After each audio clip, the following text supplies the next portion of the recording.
Hello everybody, welcome back. Today as well we have got you another video. In this video I'll show you how you can simply go ahead and copy a link on your X app on mobile. But before that, please do make sure to like our video, subscribe our channel, and yes, without any further delay we're simply going to go ahead and start our video.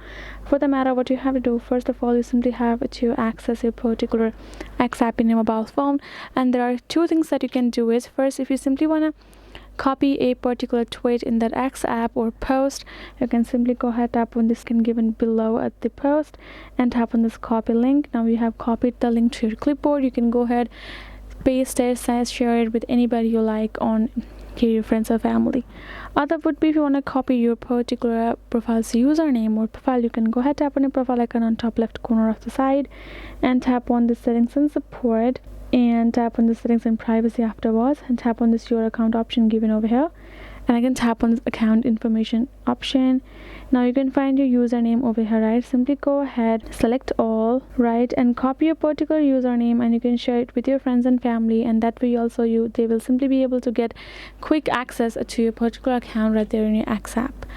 That is the way you can do it. Hope this video was helpful to you all. Thank you so much for watching, and yes, I'll see you guys in our next video.